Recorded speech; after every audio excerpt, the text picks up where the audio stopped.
Of course we were competitors. Of course not out in the open, but we later said, yeah, Paul wrote a good one there. I should leave now. I would do the same thing, that's pretty good. Okay, let's go. Please. Paul McCartney is a rock star and one of the most famous Beatles members. He is praised for his huge success. It's not all about his fame, though. He's also named the 5 rock bands he hates the most. Is it his pride? Or the fact that these bands weren't quite as good as the Beatles? Or maybe it was all the similarities to his band that made him finally speak out. What exactly made him decide to say such big things? Come with us as we list the 5 rock bands that McCartney has had problems with the most. Punk rock was the type of music that really got to Paul McCartney. Also, the Sex Pistols were the most daring band that punk had to offer. Even though Paul McCartney didn't like the Sex Pistols' style or antics, he couldn't deny the big impact they had on the business, even if he had mixed feelings about it. If Paul hated the Sex Pistols so much, who would be number 4 on his list of bands he hated? Stay tuned. The Monkees. For Paul McCartney, the Monkees were everything he and the Beatles stood against. The public saw the Monkees as America's answer to the Beatles, but Paul thought they were a cheap copy that was insulting and made him look bad. As the Beatles' assistant Alice Taylor remembered, Paul saw them as nothing more than a cheap knockoff, and Paul was openly dismissive. During a car ride, he even said he would change the station if one of their songs came on. Paul cared about more than just the music. It was about the idea of the group as a whole. The Monkees were a fake band made up by producers. The Monkees were a fake band made up by producers. They wore rock star clothes and played instruments, but they didn't put in the work or live the life that real bands did. In 1967, things got really bad when Paul got into a fight with Brian Epstein, who was the Beatles' manager. When Sgt. Pepper's Lonely Hearts Club Band came out, the Monkees TV show started using trippy themes, which made Paul even more angry. They're making a mockery of what we built. 4 actors pretending to be a band. It's insulting, he said. Paul already yelled at George Harrison, saying that they were just following our plan and not doing any of the work. Not even closed doors could hide this anger. In 1968, Paul was at a party in Los Angeles when Mickey Dolenz of the Monkees tried to talk to him. Paul turned around in the middle of a sentence and left. Later, Dolenz admits, I don't think he ever accepted us as real musicians. Paul's view didn't change even when the Monkees got better at controlling their music and showed that they could play instruments. When asked about the Monkees in 2011, Paul said, they had some catchy songs, but they were definitely no Beatles, were they? Paul's opinion didn't change, even though the Monkees became more popular and popularized. The Monkees were always just an uninspired copy of what the Beatles had done. This was an American pop rock band called the Monkees. They were started in Los Angeles in the mid-1960s. Mickey Dolenz, Davy Jones, Michael Nesmith, and Peter Tork were in the original group. Their self-titled NBC TV show, which ran from 1966 to 1968, helped the band become very famous very quickly. This made them one of the most famous bands of the late 1960s, and songs like Last Train to Clarksville, I'm a Believer, and Daydream Believer put them at the top of the charts. All of them made it to number 1. In the beginning, the Monkees were just a made-up band for the TV show, with Dolenz, Jones, Nesmith, and Tork playing the band members. The sitcom ran, and before 1966, the music credited to the Monkees was played on the show and put out as singles and records. At first, the band members sang lead vocals and wrote a few songs, but most of the music was written by professional artists and recorded by session musicians.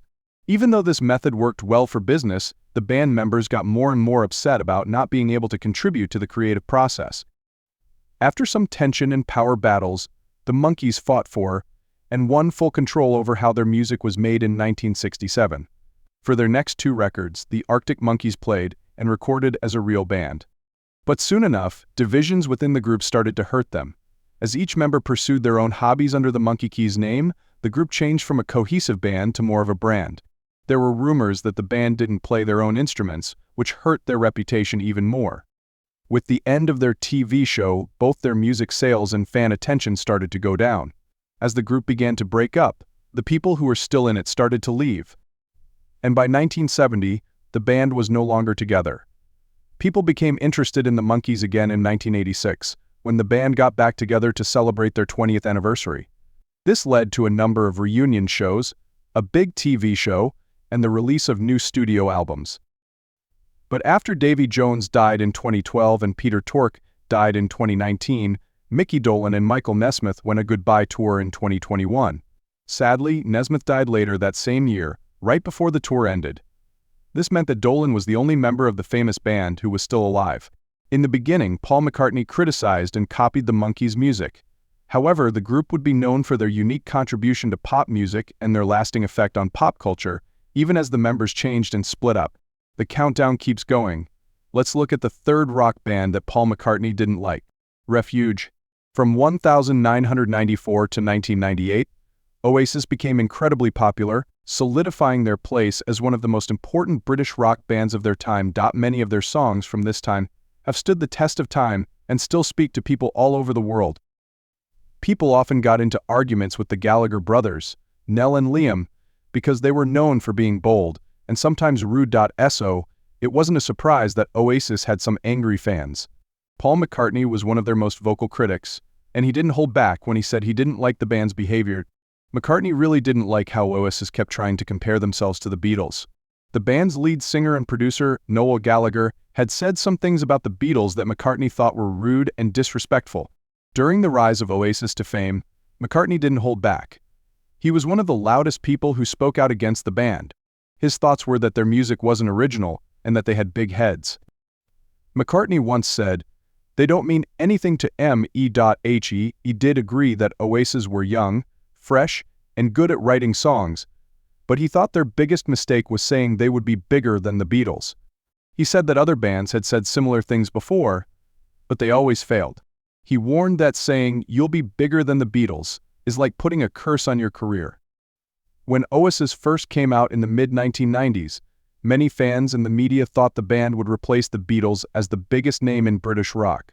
With their cockiness and swagger, the Manchester-based band wanted to change the famous Liverpool sound of the Beatles by making it louder, bolder, and more relevant to today. They weren't just making music, they were making a statement. But not everyone was excited. Even though fans and the media praised them, Beatles greats George Harrison and Paul McCartney were openly critical of Oasis. They didn't try to hide their feelings. They were honest and open about their disappointment with anyone who was interested. To add fuel to the fire, Rolling Stones greats Keith Richards and Mick Jagger also said hurtful things.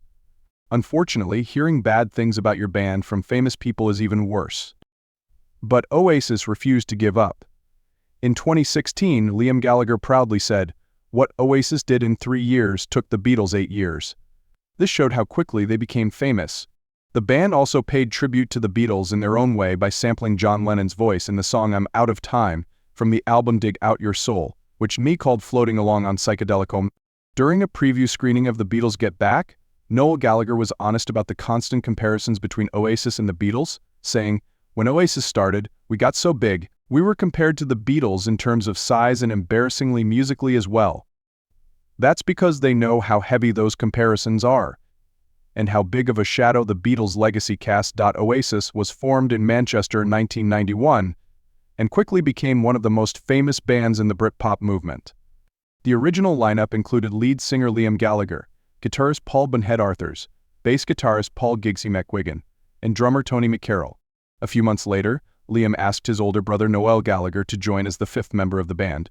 Noel quickly became the group's main songwriter and creative force, writing most of the songs for their first 4 studio albums. Oasis is widely seen as one of the most important and successful Britpop bands of all time, leaving a lasting mark on the music world. Some of the biggest names in music criticized Oasis for their quick rise, cocky confidence, and big claims about their place in rock history. But the band remained steadfast in their belief that they were changing the British rock scene in their own image. Their legacy, on the other hand, is complicated, marked by both huge success and the trouble that came from challenging the musical giants that came before them. Now we're getting close. The Beach Boys were number 2 on Paul McCartney's list of rock bands he didn't like. The Beatles and the Beach Boys were often portrayed as rivals in the media, but they weren't just competing with each other musically, they were in a war for supremacy. Some may say that Paul McCartney admired Brian Wilson and his group, but the truth is that he didn't really like them. While both groups showed respect for each other at times, Paul made it clear that the Beach Boys were at best a distant second to the Beatles. This was not like the inflated rivalry between the Beatles and the Rolling Stones. The stakes were real. The Beach Boys tried their best to keep up, but Paul could see that the Beatles were always ahead of the curve. In 1965, Rubber Soul came out. It wasn't just a step forward for the Beatles, it was a huge step forward that pushed the limits of pop music. Brian Wilson, wanting to match this new level of sophistication, quickly made Pet Sounds, which he later said was a direct response to Rubber Soul. But Paul wasn't in favor of it. Even when Pet Sounds came out, Paul wasn't changed. He liked the record, but it wasn't as good as Rubber Soul. Paul liked the music, but he didn't believe the hype around I Taught Pet Sounds was groundbreaking in many ways. But the Beach Boys always seemed to be a step behind, trying to catch up to something Paul and the Beatles had already done so easily. The fight between the two bands wasn't just about musical styles, it was also about who was coming up with new ideas and who was copying them. With each release, the Beatles changed the rules, while the Beach Boys' attempts to copy Rubber Soul sounded like cheap copies, no matter how many session musicians Wilson hired to boost his sound. For Paul, Rubber Soul was the turning point. It wasn't just a big step for the Beatles.